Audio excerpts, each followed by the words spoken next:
Great Odin's raven! This is crazy, this is crazy, this is crazy. This is ridiculous, okay? I'll go.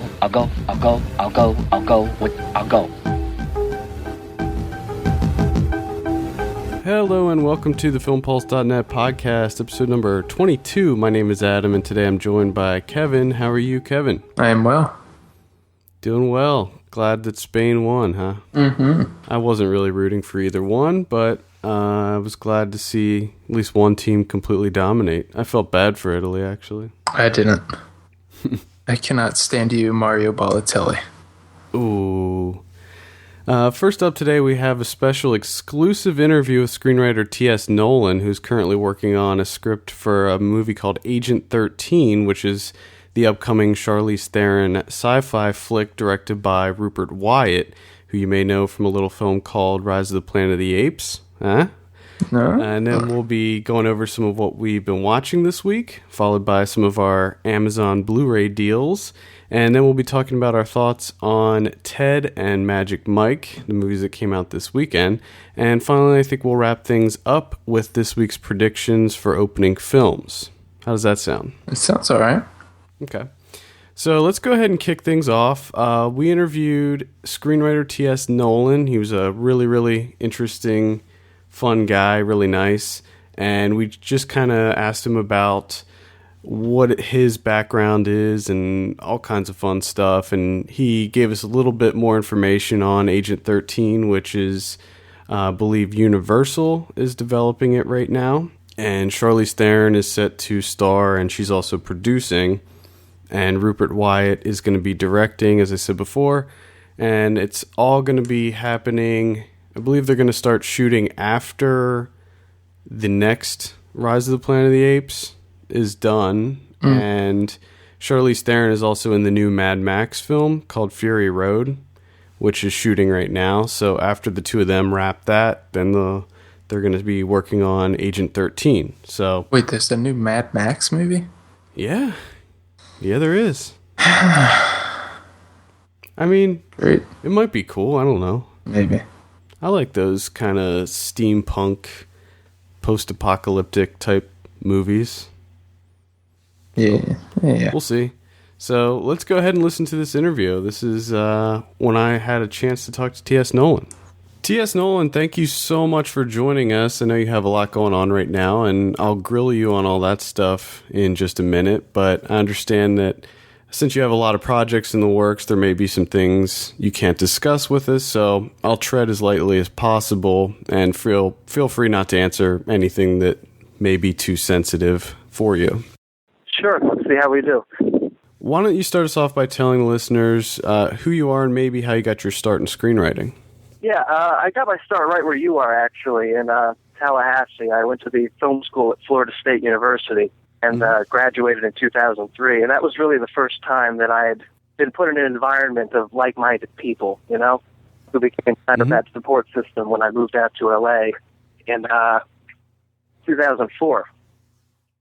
And a lot of them are still my good friends. And I was a writer back then, but I wasn't making what I would consider a really systematic effort until 2008, which is kind of moving through my mid-20s. And, you got to figure out what you want to do with your life. And so, in an effort to figure out if I could really do the job, I decided to write a new first draft every 2 months that year. And I worked very much by the calendar, outlining in January, writing in February, outlining in March, writing in April. And by the end of the year, I had 6 finished first drafts that were all pretty horrible. Nothing ever came of any of them. I mean, that was part of the deal that you make with yourself at the beginning, is you give yourself permission to suck. And that's the only way that you ever become, truly productive. And if you don't have an idea when you're about to start outlining that you think is really great, it doesn't matter. You start thinking in a way closer, I think, to the way studios think, where you have a slot to fill. It's not an option to make no movies. It's not an option to write nothing. So you pick the best idea that you have and you hope for the best. And if it doesn't work out, there's always next month. But that was a really formative year in terms of my process as a writer and actually carrying that confidence that this is a job that I love and it's a job that I can do. And then in 2009, the following year, I met Adam Marshall, who's a manager. He's probably the only person who's read anything from that year. I gave him a few scripts to read, and all with the caveat that I didn't really want to send any of them out. But he agreed to work with me. And that year I wrote a spec called Singularity, which was a science fiction story. And that was the first spec that really went wide to the entire town. And it was also the spec that got me representation at WME. It was sent to Mikey Stola. Mm-hmm. And later, I think the next year, Dan Cohan came onto the team. And they're still my team today, Adam and Mike and Dan. And that was really the start. I mean, Singularity didn't sell, but that was sort of what, got my foot through the door. You do the bottled water tour where you spend 2 or 3 months on general meetings, going to various, production companies, studios, and just getting people to, getting a chance to meet people and in a position where the next one could sell. Your script for Agent 13, which is a big, highly anticipated movie that's going to be coming out shortly, I would imagine, that resulted in a big bidding war, correct? Over like Warner Brothers and Universal and maybe some other ones in there? Yeah, well, that was the pitch, actually. There wasn't a script when we went out with it. It was a half-hour pitch. And by that point, we had, I was working with the producers, Sean Daniel and Jason Brown. By that point, we had Rupert Wyatt attached to direct and Charlize Theron and Beth Kono attached to produce, with Charlize attached to star. So it was a great package, and we knew that it was a great creative package when we were going out. But you never really know how things are going to be received when you're actually, in the room with these studio heads telling them a story. So it was a great week when we did it all in 1 week, basically. We went around to the different studios and kind of a round-robin pitch session. How did that process feel to have essentially companies fighting over your concept? Yeah, I don't really know. It's one of those weeks where you kind of just want to know where it's all going to land. And I'm not really privy to the day-to-day negotiations. I get the update call at the end of the day. This is where we are. These are the studios that have bid. This is where the bids are. And then we just have to make a decision. By that point, by the time we'd gotten done with the pitches, I just wanted to know that we had a home and that we could get to work on the script. But it felt great, yeah. And how is the script coming along? Great, actually. We're in the middle of it now. We're still in the process of working with the studio. And, it was a broad pitch, and so we had to kind of layer in a few more layers of detail to figure out before I would officially get started. But we're at that point now where I'm getting started writing. It's really, it's a great project. I'm thrilled to be working on it. There's really a lot to it. I feel like I could give the half-hour pitch that would do it justice, but anything short of that, I'd feel like I'd be missing things. Now, as a relative newcomer to the Hollywood scene, do you worry about like big production companies like altering or tarnishing your scripts or even your ideas, your pitches? No, I think that as soon as you sell it, you sell it the way you sell anything else. You can worry about its fate, but ultimately you lose control. And if there was something that I didn't want to be changed or tarnished in any way, I wouldn't sell it. And that's kind of the position that we're in on a couple projects right now, where, in some cases there are offers on the table, but you think the best thing to do is to kind of hold on to them for a bit and see what you can kind of achieve on your own steam. But as soon as you sell it, it's like you sell a car and you don't like the color the new owner painted it. What are you going to do? Mm-hmm. Gotcha. Are there any upcoming films coming out maybe this summer that you're particularly looking forward to? Well, let me think. What's coming out? I mean, Dark Knight, of course. That's yeah, that's the big one.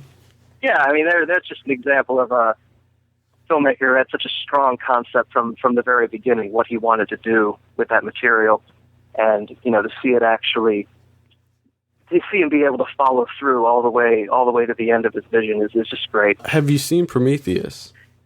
I did see Prometheus, yeah. If you can, what were your thoughts on that in general? I need to see it again. It's definitely one of those movies. Excuse me. Definitely one of those movies that I think I need to, I need to give it another look. What I'm really curious to do is read the John Spates draft. I don't know if you know John, but he wrote the first script before Damon Lindelof came on, and it was more of a straightforward Alien prequel, and it just seemed to me like one of those movies where there are a lot of things left over from an earlier draft or an earlier concept that had lost a lot of its grounding, if that makes sense, where... Yeah, absolutely. Yeah. And they become these dangling strands, which can be very intriguing, especially in TV, where you kind of look forward to the next episode where some of these strands are going to be tied together. I like the fact that it's a movie where the audience is left to tie a lot of it together themselves. As an immediate ride, as an immediate visceral experience, moment to moment in the theater, I don't think it works as well as the filmmakers would have hoped. Yeah, I would agree with that. I think, unfortunately, Damon Lindelof is getting a lot of flack for that movie right now. He is? Not Ridley? That's interesting. I think Ridley's getting it a little bit, but I think a lot of the critics right now are kind of saying that Lindelof is at fault. I'll tell you something, that it's impossible to watch a movie and judge who is at fault. I mean, I think what a lot of people are seeing in Prometheus that they don't like are things that they connect to Lost. And so they're saying, it's the Lost guy, it's his fault. Yeah, exactly. Exactly correct. For all you know, that could be the case, or it could be the case that he was simply following the instructions of Ridley Scott, or that it was left over from a previous draft, or that it was a studio note. All you know is essentially that, Ridley Scott ultimately had to decide, what would or wouldn't move forward. And so you can give him credit for everything that works and blame him for everything that doesn't work, whether or not it was an idea that came from him. Even if Damon Lindelof turned into a script that shouldn't have been filmed, Ridley was the one who said, this is the one we're going to go with. And so I tend to put the blame at the feet of the director. Okay. Now, Agent 13, that's going to be a science fiction film. Are you more partial to writing science fiction, since you said that was your what you kind of started getting work with was with science fiction? Now, I noticed that you also have a Western in the works. Is that correct? Yeah, there's a Western called Wild Guns at Warner Brothers, and everything that I've worked on these past few years has sort of fallen into that space. And all I can really say is, you wait for that idea, that concept that gets you really excited to, get up and start writing in the morning. And a lot of them are just sort of fallen into that space, into that sci-fi fantasy space. Agent 13 is a really it's a contemporary story. We're not in the future. We're not in space. It's a contemporary story, and it's a very I think it's grounded in a physical reality and an emotional reality that audiences will immediately be able to relate to, and then we start pulling back the curtain, which is what a lot of great general audience science fiction movies do, from The Matrix to Inception, where things seem normal for maybe half a second, but just a little bit off, 2 degrees off from normal, and then you start kind of pulling back the layers and revealing that the world is a bigger, more interesting and complex place than you originally thought. Well, I'd definitely like to commend you on getting Rupert Wyatt to be involved. I think that he sounds like he would be a perfect director to bring that concept to life. Yeah, I mean, we agree. I mean, it was one of those things where when I first pitched to Beth and Charlize, that's Beth Kono and Charlize Theron, and they were on board, we came back for another meeting with them and all the producers, and we had our wish lists out, Like, we have a great team together, we'll be able to put this in front of any director we want, and we have these pie-in-the-sky lists of great directors that we thought, most of which we thought never in a million years would we get to work with them, and Rupert was at the top of everybody's list. I think Charlize had met with him personally just coincidentally recently, and they had really hit it off, and I think that she had mentioned the project to him. But we were all affected by the work that he did on Rise of the Apes, which is a movie that I think a lot of directors would have approached as maybe a paycheck, or, here's a good way for me to really launch myself in a big, meaningful way, doing a big blockbuster. And Rupert approaches that story and says, here's an opportunity to do something really interesting. And so he's someone who sees dramatic opportunity in genre, which a lot of directors would maybe turn away from. And that's exactly what we wanted, what we needed. And so when we met with him and pitched him the story, and he immediately got it. He immediately had great ideas that made the pitch better and made the story better. And even now, a few months deeper into the process, I'm not just, blowing smoke. I don't think I've ever heard a bad idea from him. So he's really just been a gift from heaven. Yeah, I think that he's going to be a fantastic director. I think he's going to have a fantastic career ahead of him. Yeah. And are there any other directors that you specifically would like to work with? I've been actually very lucky to kind of get to work with a few on my wish list over the past couple years. But yes, I'm still. It's always interesting when you meet your childhood heroes and you get to work with them and you're actually put into a creative collaboration with them.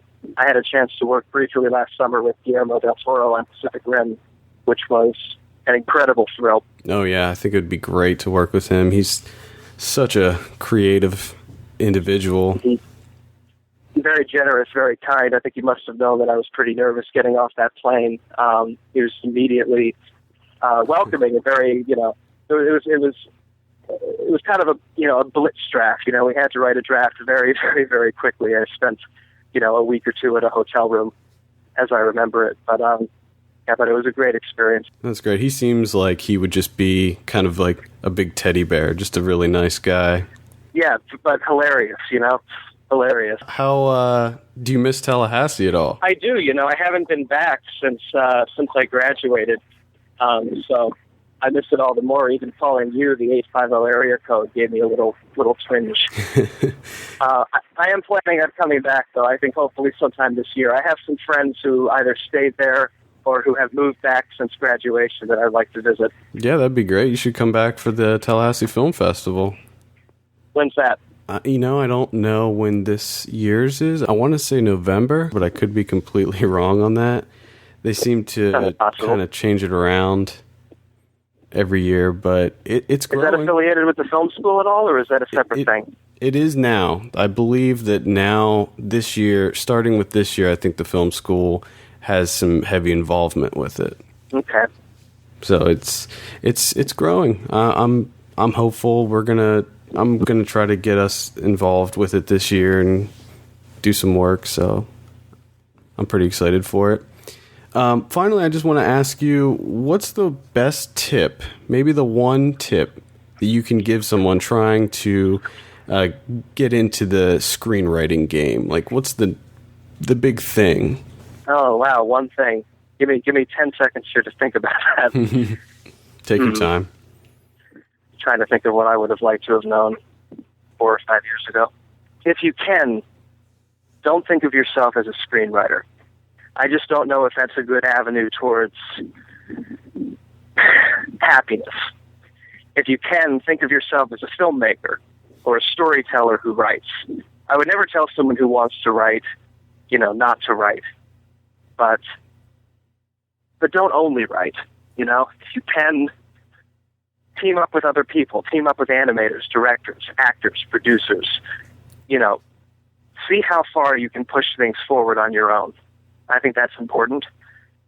Because ultimately what you're doing as, what's the term, like an aspiring writer? What do you call them? Mm-hmm.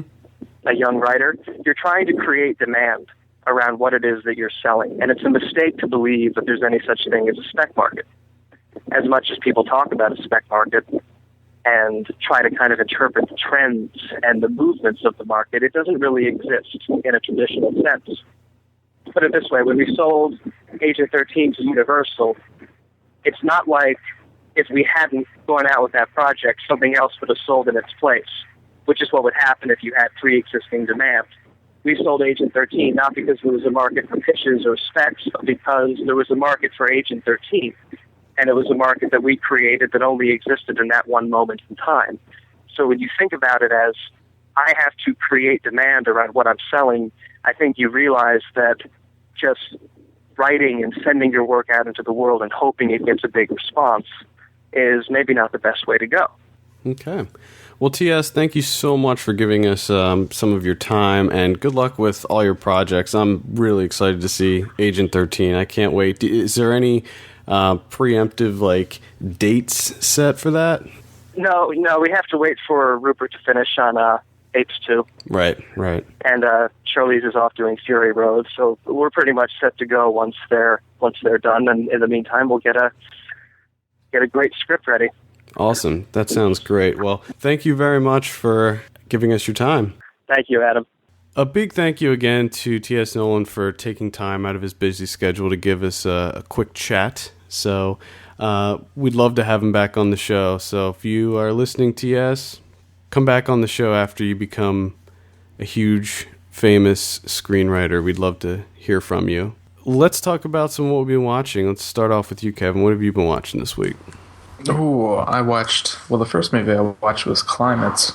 This is another addition to going through Nuri Bilge Ceylan's movies. I talked about him before with... what was the other movie? What was that called? That's how much it stuck with me. I have no idea what you're talking about. Oh, he directed Distant. I talked about Distant. Oh, yeah. That was a while ago. Yeah. He's the guy that directed Once Upon a Time in Anatolia. So I was going through his earlier movies because I'm pretty excited for Once Upon a Time. This one was definitely better than Distant. More happened, but not much more. Still a slow burn, huh? Yes, very slow. Very slow. But definitely a lot more substance to it than the first one. Well, not the first one, but Distant. This one's about who the director is actually the star of the movie. He plays a university instructor or professor or whatever. And his wife works in the TV business. And it's sort of about their marriage falling apart while they're on holiday. And then just what happens afterwards. And how he just sort of drifts through life, not knowing what the hell to do. So, definitely a slow burn. Better than Distant. Once again, amazing cinematography. But that's about it. The acting was okay. I mean, this was the first film he acted in, which is his own. And he didn't do too bad of a job.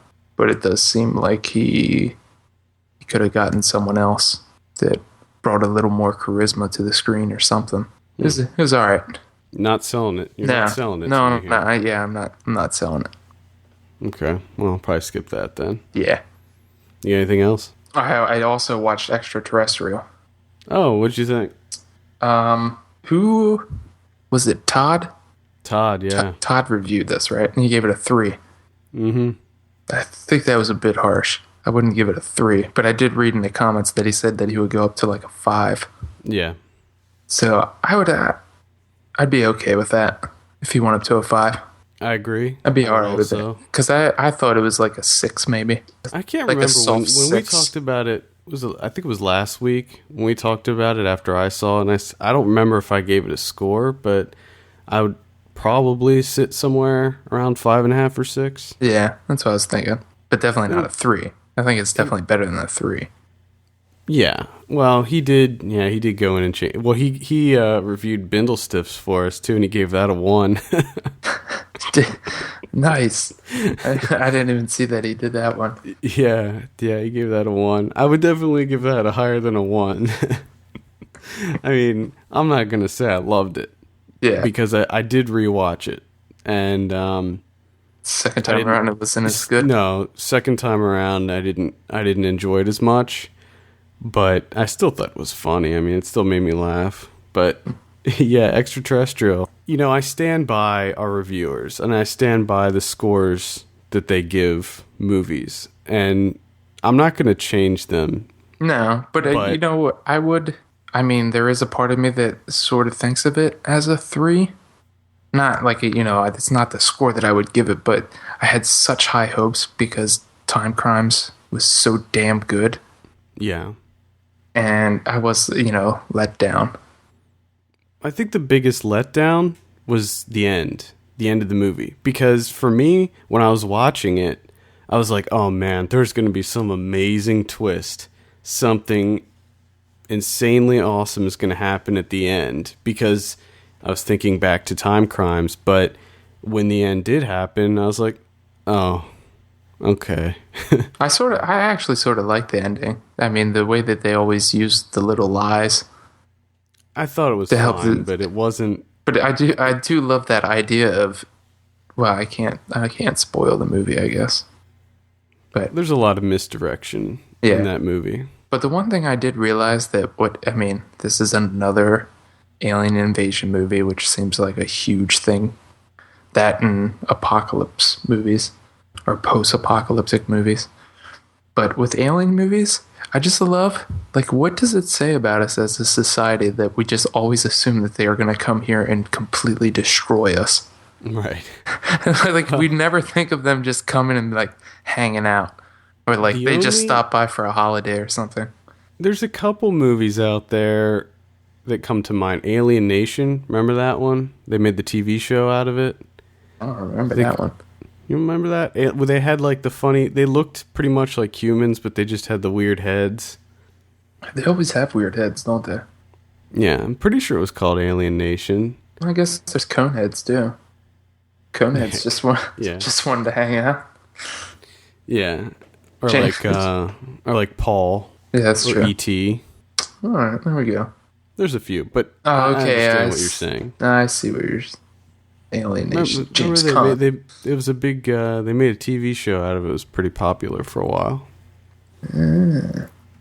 But anyway, I get what you're saying. Like, yes, normally we just always assume it's more entertaining. It's more entertaining that way. Yeah, but it is sort of funny that we just like. Do we really think that we're that terrible that they're just going to come here and destroy us right away? I don't know. I mean, I am being a little too philosophical for Extraterrestrial, but I think I was correct in the sense that it did seem to me like he was the extraterrestrial, not in the alien, well, in the alien sense to the relationship, but what I said earlier, and I think that was the metaphor for that, and how the three characters, how ridiculous they are to try and win over the one female, even when there's an alien invasion.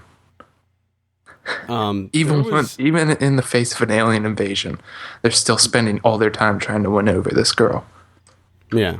When I first started watching it, the neighbor, like the creepy neighbor guy, I was like, I know I've seen that guy somewhere before. And then I realized, actually my girlfriend pointed out that there was this movie that came out maybe a year or two ago called The Last Circus. And he was the main character in The Last Circus. How was it? And if you haven't seen that movie, maybe you should check it out because that movie is bizarre. Very bizarre. Yeah, I want to watch that very badly because it's on Netflix. Instant Q. Yeah, you should check that out. It's really out there. Very weird. Very dark. Right up Ryan's alley. Right up. Yep. We're going to add that to the list. The Last Circus. Now, I know you saw Ted. We'll talk about that later. Was there anything else you had on your list? No, I don't think so. Okay. The first movie I saw this week, as I mentioned before, every Monday HBO is putting out a new documentary. This week's documentary was Me at the Zoo. This is the one about Chris Crocker, the Leave Britney Alone kid. And yeah, they made a documentary about him. And I'll tell you one thing. Why did they? Well, this is the thing. You would think like, oh, I'm not interested in that. I'm sure it's ridiculous. But honestly, it was a good documentary. I mean, it was one part about his life, and the other part was just sort of about this YouTube culture that we're living in where you can make a video, put it online, and have 1 million people see it, and you can actually make money doing that. You know, and it just kind of talked about this whole new generation of people that are growing up with YouTube and stuff. And it was interesting. He is obviously he's a bit of a character and he can be somewhat annoying, but overall somewhat annoying. I think what you meant to say was immensely.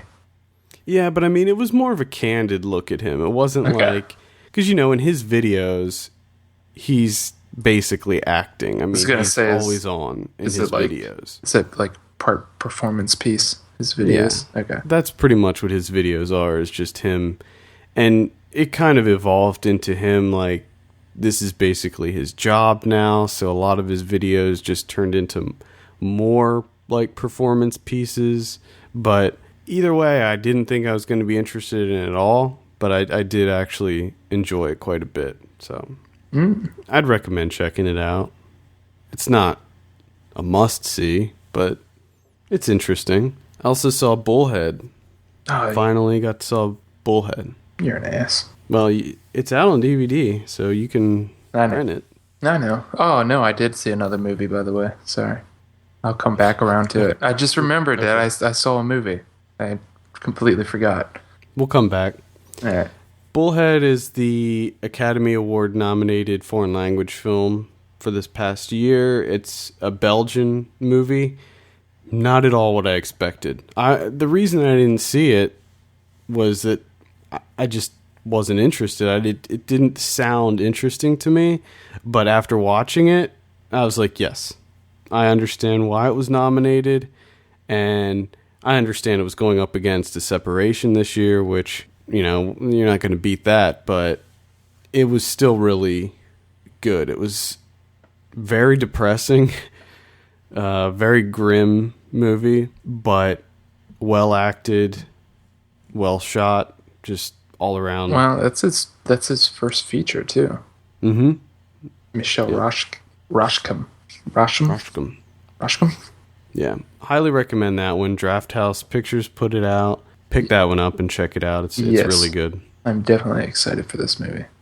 Yeah, I think you'll like it. I think you'll definitely like it. There's I will say that there's one scene in particular that they show that is horrifically graphic, and it's pretty nasty to watch. It's not really a spoiler. I guess I could say what it is, but I'll hold off. I also saw American Reunion. I know you were excited to see that. No. Why did you do that to yourself? It was one of those nights where I didn't really have anything else to watch, so I just decided to give it a shot. And it's interesting how the American Pie movies sort of define our generation. And it's a shame, really, but those movies grew up with us, you know? Like when the first one came out, we were just about graduating high school, but I have to say, I don't think that those movies are at all indicative of what we went through when we were in high school. No. It wasn't even close. Not even close. But it wasn't as horrible as I thought it would be, but it wasn't good. There were a few laughs, but it was interesting to see. They brought back the entire cast from the first one, like everybody. Well, because most of them need money. Even the minor characters they brought back, which was, kind of cool to see these people like completely grown and stuff. But I still couldn't recommend it. It still wasn't very good. I also saw a found footage horror movie called Grave Encounters. I checked this out because Tribeca announced this week that they're putting out the sequel in October. I guess it's going to be competing with Paranormal Activity 4. This had a kind of a cool twist to it, but I'm realizing that most of these found footage horror movies have at least one cool twist to them, and they're starting to get old. Like in my head, they're kind of all starting to blend together into just one pile of found footage. Yeah. And I couldn't recommend it. That's the problem that I'm having with this genre, is it is getting played out rather quickly. Well, it is, I agree, but most of the big ones that come out, like the Paranormal Activity movies and Chronicle, like the bigger budget or just better made ones that come out that actually hit theaters, they seem to all be pretty good. They all seem to be successful. I loved all the Paranormal Activity movies.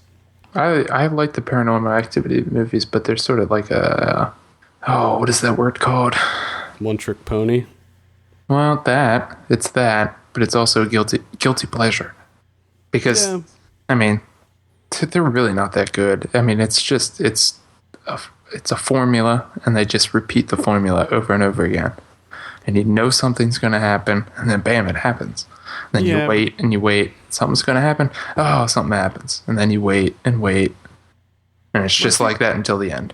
I think with the Paranormal Activity movies, they try to keep things fresh, and we'll see how the fourth one is. I can't imagine that they can keep up the momentum, but with like Chronicle, that was something completely different. You know, they took a superhero movie and made it into found footage, and now we have this End of Watch movie coming out with Jake Gyllenhaal and Michael Pena, and that's going to be a cop found footage movie. So it's like, as much as I think that could be a bad thing, I think it could also be a good thing to try to mix in other genres with found footage. Yeah, no, you know? I mean, I should.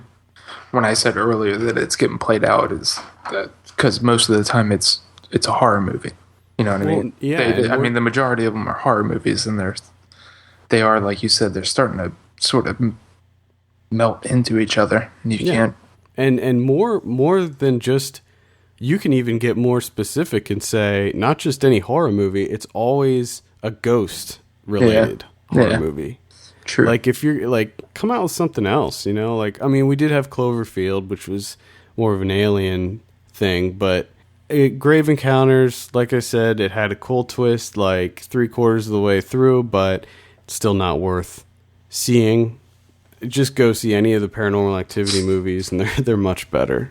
So, you know, that's it. The only other two movies I saw were Ted and Magic Mike, but we'll talk about those later. What was the other one that you saw? Well, real quick before I get into that, I just looked up Grave Encounters here. It's directed by the Vicious Brothers.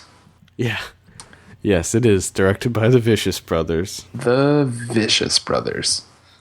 So you know it's good. Without a doubt. Oh, no, I saw Jeff Who Lives at Home. Oh, and what'd you think of that? Number one, I liked it. I have to say, I think it was their best movie so far. I agree. I think it was their best. I liked it a little bit more than Cyrus. I thought Cyrus was funnier, but I thought Jeff Who Lives at Home was better. Yeah, I thought Jeff Who Lives at Home was more, just a better structure to it, better pacing. The acting, everything I just thought was... The only thing I didn't like was with the cinematography, with how they would sort of zoom in real quick and then zoom back out. I like that. They do that in all their movies. Yeah, that was just... I like that. It gives it that low budget indie vibe to it.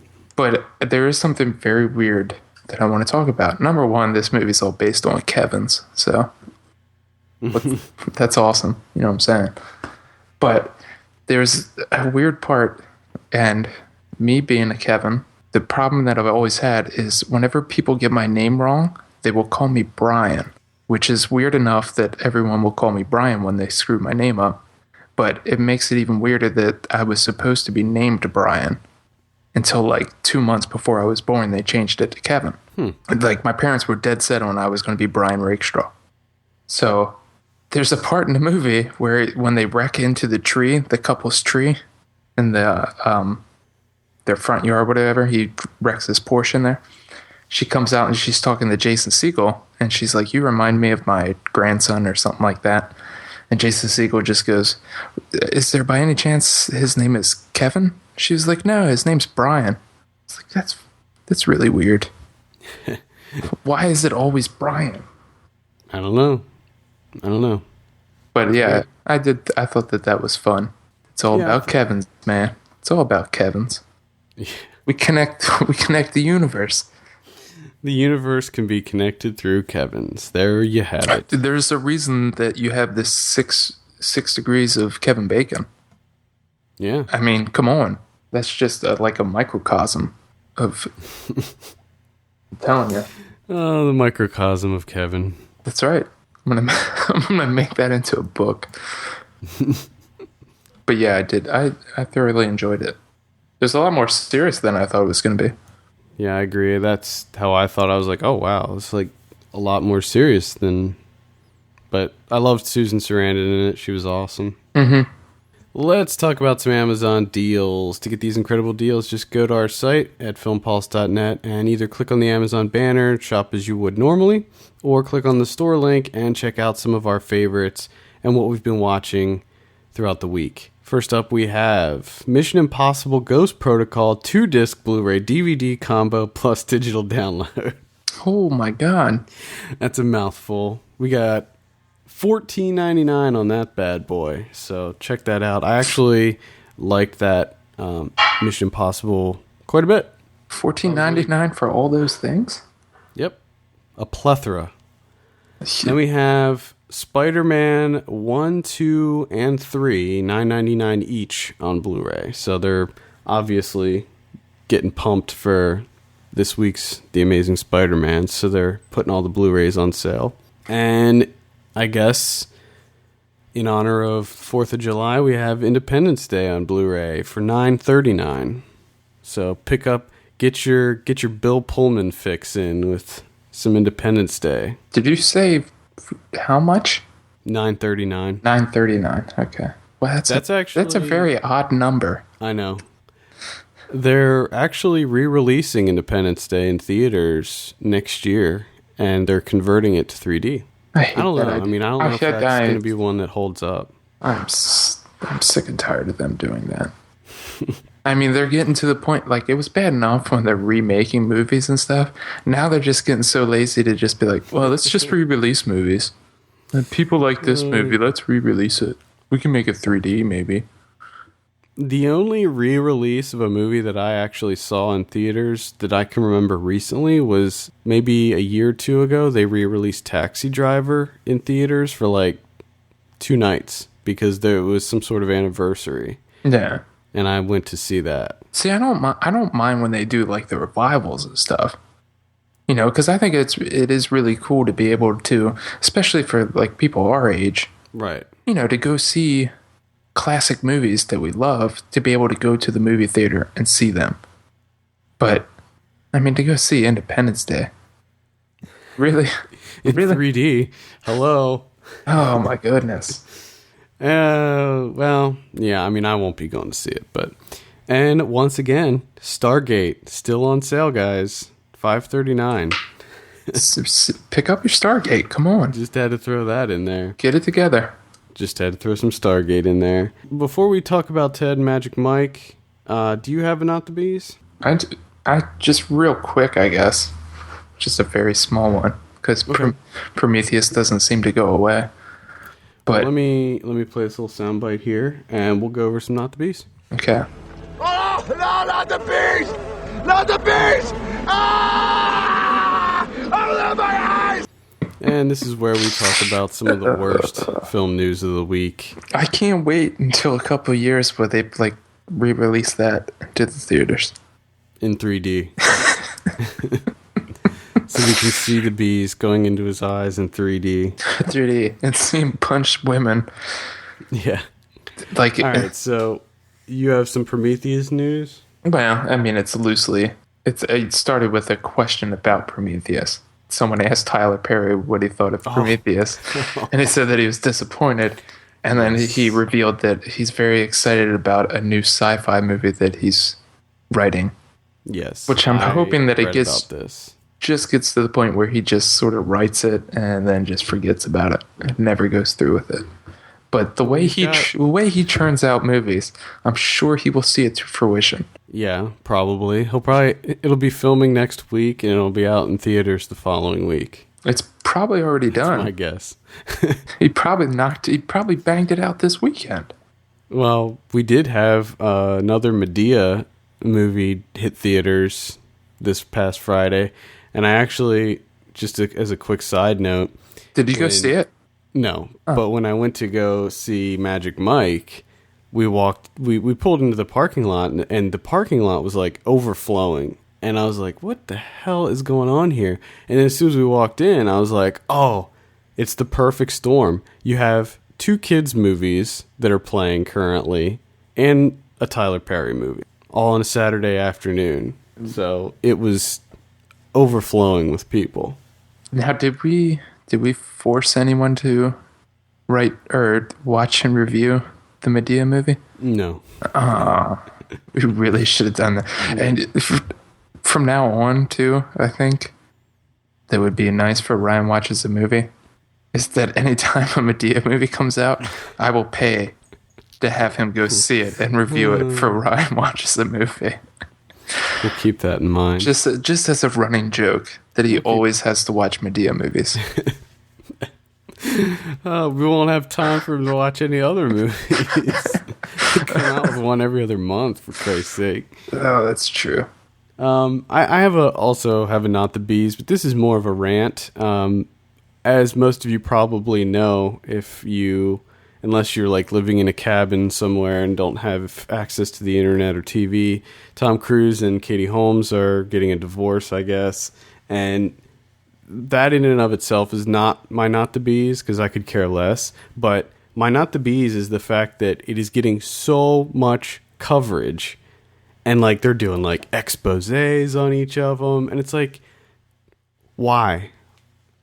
Yeah. You shouldn't care, people. It doesn't matter. People get divorced all the time. So true.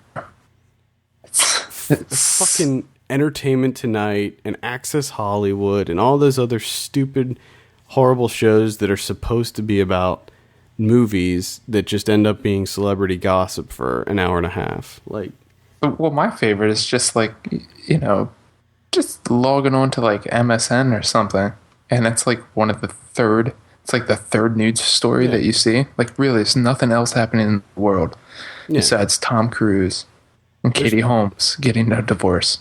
Are you serious? Like these like huge storms and like tornadoes and stuff up around where you're at, and people are dying, and then like you go to MSN and it's like Katie Holmes and Tom Cruise, the brutal divorce. Who gets custody of Surrey? It's like, fuck off! Come on. And and they're breaking down like how much Katie Holmes is going to get. It's like, why do you care? Like, it's bad enough that you're so infatuated with the actual divorce itself, but now you want to know the actual breakdown of assets between the two. Like, why? Why do you care? Mary Hart pulls out like the pie graph and stuff. I'm just waiting for Entertainment Tonight to come out with like what is the thing that CNN has? Where they like that touch board thing, where they touch it and it expands. It seemed like breaking down assets. So properties. Yeah. Please just let it go. Who cares? Yeah, come on. Celebrity couples break up all the time. It should be news when there's an actual couple that like stays together. Right. Because they divorce like all the time. They never stay together. Yeah. Enough of that. Let's talk about Ted. Actually, no, let's talk about Magic Mike, since you didn't see that. I did not see Magic. So I'll just give my brief thoughts. And I have the full review up on the site right now, so you can head on over to filmpulse.net and read my full review. I liked it. I liked it quite a bit. I had a feeling I was going to like it because Steven Soderbergh is one of my current favorite directors. And I wasn't let down with this. I mean, if anyone else directed that movie, it wouldn't have been good, I think. Soderbergh has such a specific style visually and as far as how he edits movies and with like title cards and just everything. It seems like everything he does with the movie is thought out. Mm-hmm. Almost like Wes Anderson, where it's like every shot is completely thought out. And this movie was awesome. I mean, it was really entertaining.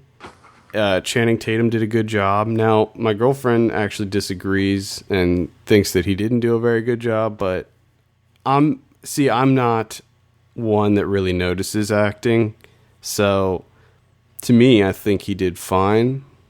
And I'm actually starting to like him now, so that's a big step. Matthew McConaughey was awesome, and it's worth going to see just because he says, all right, all right, all right, like 25 times in the movie. So that right there is worth the price of admission.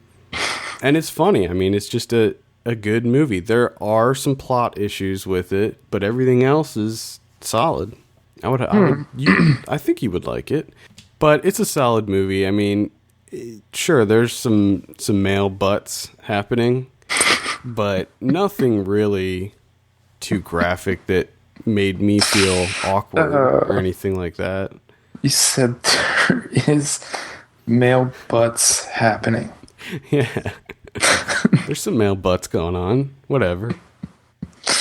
Oh, my God.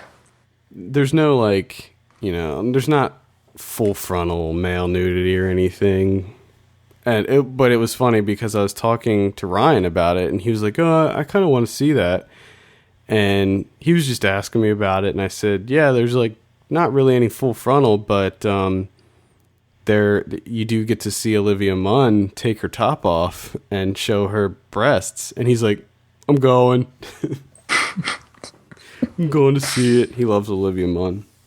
Oh, yeah? Yeah. Let's talk about Ted. Ryan. What'd you think of Ted?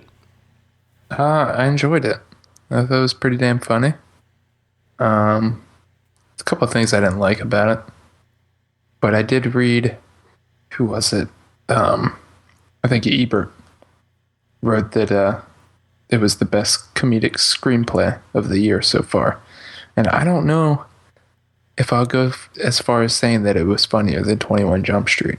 I don't think it was. I thought 21 Jump Street was funnier. Yeah. More laughs per minute than Yeah. 21 Jump Street. Now, with Ted, there are several things that happen that are hysterical. Yes, but there's also a lot of just little lines that, just make me do like a little chuckle. But I'll tell you the line that made me laugh hysterically, and it's a little line. It's not giving anything away, but it's the line when he was in the burlap sack and he goes, "I can hear the fat kid running." I bet it looks hilarious. That line made me laugh so hard. Oh, that was a good line. It was a good movie. I mean, I think most people that go to see Ted will like Ted. Ryan saw it and he loved it. Yes. He's a huge Family Guy fan. Yeah. If you're a fan of Family Guy, you will love Ted. Period. Yeah. Because it's basically the live action version of Family Guy. Sort of. A little bit better, though. Not as lazy. Not as lazy as Family Guy? Yeah. Family Guy has gotten extremely lazy, and Yeah, it's to the point of ridiculousness. I think we need to be more specific, like newer Family Guy. Yeah, newer Family Guy. I think Seth MacFarlane is to the point where he's sort of surprised that it's still on the air. So he's just like, you know what, fuck it. I'm going to do whatever. When he does like the musical numbers for like 10 minutes, and you're just like, Jesus Christ, you couldn't finish the episode, could you? So you're just like, throw in a musical number. Well, which I was afraid was going to happen in this movie. And it did, but it was very short. So I was okay with it. I did have some issues with it. I thought the plot overall was pretty generic. Yeah. And I saw everything coming a mile away.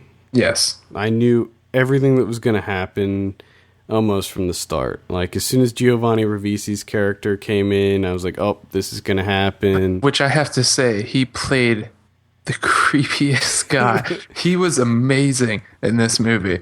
Yeah, he was awesome. He was ridiculous. And I love the dance scene was amazing. And I loved his little tick of language. Like how he would freak out if you swore, which you said your favorite little line. My favorite little line was when they first met and Mark Wahlberg is talking to Ribisi's son, and the kid goes, "You stand up straight when you're talking to me," and it freaks him and Ted out. They're like, why the fuck would he say that? Why would he say that to me? That's such a weird thing to say. Where would he learn that? Yeah, Mark Wahlberg was very good in this. Yes, which needs to be said. He is very good at comedy. I love him in comedic roles. Yes, yeah. And I liked just overall the look of Ted himself. Like, I wasn't thinking for a minute that there's no bear there. You know what I mean? Like, basically he's CG. So basically, they made that whole movie without anything being there. Yeah. And it looked really good. Like, it was really believable that he was there. Yes. And I enjoyed that. And if you're into the Family Guy style of, like, copious amounts of pop culture references, Yes. a million in Yes. this movie. I was going to say, if you're a Flash Gordon fan, Oh my god. you are going to just lose your shit. I'm going to punch through this wall. You are going to lose your shit. And also, if you're a Tom Skerritt fan, Tom Skerritt. Yeah. you're going to lose it. Oh man. I enjoyed it. I did have a few issues with it, but I wouldn't say it's a disappointment. I went into it not having very high expectations, and it made me laugh a lot, and I do have to say the other thing that I was worried about is because, Seth MacFarlane's whole thing is his cutaways. And I was like, I really hope he doesn't bring those into this movie. I hope he doesn't revert to, what's comfortable for him. He only did a couple. Yeah, he did do it. Yeah, but and the one was awful when there was the Flash Gordon one. Which one? What do you want? Which one are you talking about there?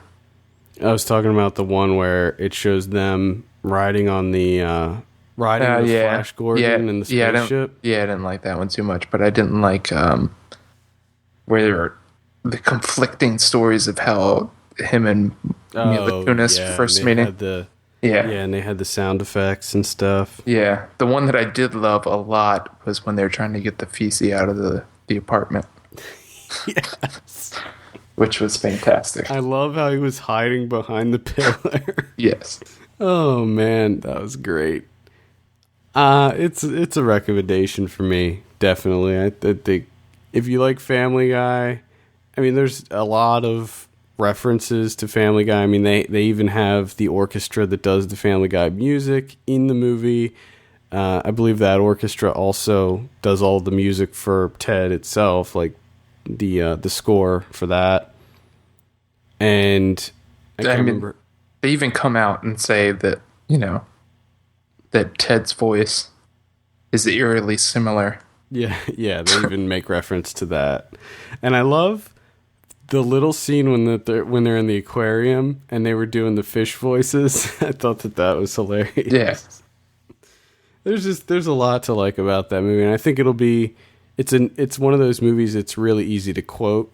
A lot of quotes you can get out of it, which I love. So, yeah, I recommend it, definitely. Yeah, I would definitely check it out. And like I said before, Giovanni Ribisi, it was just ridiculous in this movie. And so creepy and weird. Yeah. He's really good at playing a kind of a scuzzy weirdo. And Joel McHale was in it too. He was kind of just Joel McHale. He was good, not great. But I think the funniest line involving him was when Mark Wahlberg said, "I hope you get Lou Gehrig's disease." That was the funniest. But yeah, Joel McHale, I have to say, is really good at playing that smug asshole. Yeah. Just overconfident. Absolutely. He's got that nailed down. Well, yeah, with Community, he kind of perfected it with Community. Yeah. For sure. I have a feeling it's going to be getting typecasted. Yeah, probably. I see him, like, in line to replace Ryan Seacrest in doing different things, like hosting shows and stuff. Yeah, hopefully he turns down a lot of those. Hopefully. What would you give it out of 10? Probably a 7. Give it a 7. I want to go probably a heavy 6.5. It's fine. Maybe a light 7. Let's go ahead and talk about some predictions. Oh. Let's go over what we predicted last week. First, we have Beast of the Southern Wild. I said 93. You said 95. Actual 87 for Beast of the Southern Wild. Who out there did not like this movie? Because I hate them. I don't know, but I can't wait to see it. Yeah. Can't wait. Ted, I said 60. You said 57. Actual 69. And then we have Magic Mike. You said 66. I said 70. Actual 80. Wow. 80% Really? on Rotten Tomatoes for Magic Mike. So critics are digging that one. Wow. This week we have. I was going to say, did I lose all of those? You lost all of them, yes, sir. Damn, I am in a slump. Yeah, it's a 2-week slump for you. This week we have The Amazing Spider-Man. That opens on the 3rd of July. I think this is going to be pretty good. I'll say like 73. Ooh. I'm going to say 77. Then we have Oliver Stone's Savages, which, have you noticed that the poster for Savages is the exact same as Babel? Yes. It is the exact same, but it's also the same studio, so. I mean, the laziness. Yeah, but I don't know. Okay, well, what do you? Because what do you think at first I was like really pissed off until I found out that it was the same studio, and then it just, like you said, I was like, well, that's sort of lazy. But at first I thought it was like a legitimate ripoff where they just stole something. I mean, like most studios don't do their posters in house. They will outsource them to poster companies and stuff. No, but I'm sure they still own. Oh yeah, and they were just like, we'll use it for this movie. It's just dumb. It's yeah, just dumb. What do you think for Savages? Well, it's Oliver Stone, so it looks like it's going to be good, but it's going to be a huge disappointment. So I'm going to say like a 61. I'm going to say 50. Ooh, you're going even lower. I'm thinking some people just, I don't know. For some reason, I have a feeling that people are going to like it. Are you excited to see it? No. Okay, I'm not either. But I agreed that I will see it because she went with me to see Ted. So it's a trade-off. I'm going to go see it. I'm not excited to go see it, and I don't think it looks good. Like, the second trailer they came out with made it look better. But Taylor Kitsch, that's a red flag. And Blake Lively, another red flag. Oliver Stone, let's be honest. When was the last time you made a good movie? Oh, I forget. I don't even know. Born on the 4th of July. No, I'm sure he's made. I mean, I can't remember last time. Natural Born Killers, maybe, if you want to consider that a good one. But critics hated that one too. So. No, the only thing I'm excited about with this movie, because I don't have high hopes. But when I go, I want Benicio del Toro to be awesome. That's all I bet ask he's for. not even going to be in it that much. Nah, probably not.